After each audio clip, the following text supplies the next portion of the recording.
IST 301, Final Project, Team Delta. The History of Breweries in Chester County. Introduction, the Craft Beer Revolution. The history of breweries in Chester County is relatively a short one.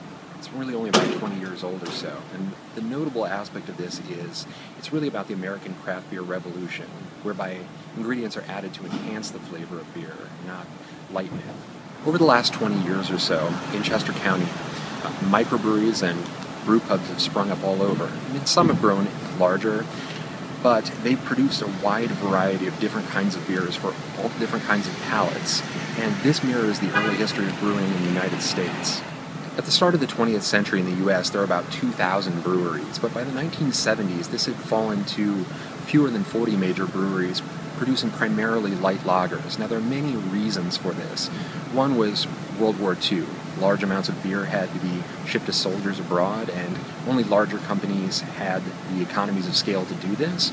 Also, hops and other flavoring had to be omitted due to their expense.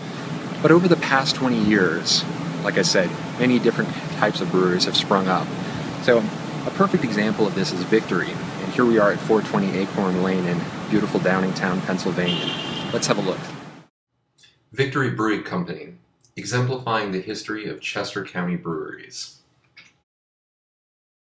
Victory was founded in 1996 by two childhood friends, Marchette and Kovaleski, and in their first year, according to their website, they produced fewer than 2,000 barrels, but now they're pushing 100,000, and they've expanded into nearby Parksburg to produce even more. Behind me, this is the original brewing facility itself, and this used to be a Pepperidge Farm factory. Victory's sales, more than 50% of their beer sales anyway, are made up by three specific beers, and these are Prima Pils, which is a classic German-style Pilsner, Hop Devil, which is a really, really hoppy IPA and a personal favorite of mine, and Golden Monkey, which is a Belgian-style spicy ale. It can get quite deafening inside, but let's go inside and have a look.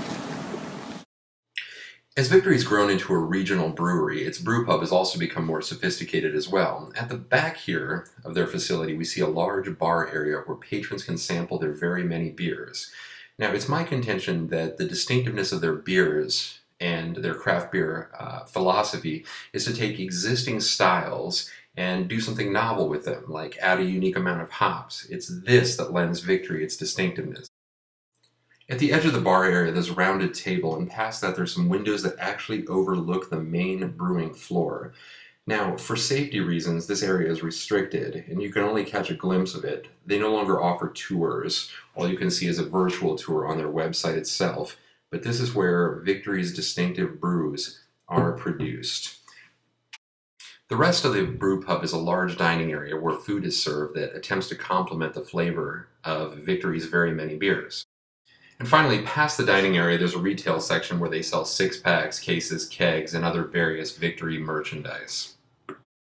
Now, call me sentimental, but this is a bit of personal history. I kind of miss the days when this place was decorated more like a church basement rather than a bronze sculpture, and there wasn't an LED monitor that you see on the left here telling you how much solar energy they produced. But I suppose this is what happens when any business grows.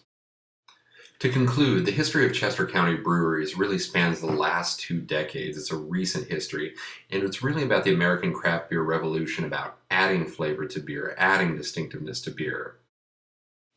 To conclude, Victory exemplifies the craft beer revolution by taking existing beer styles and interpreting them in their own distinct, novel, flavorful way.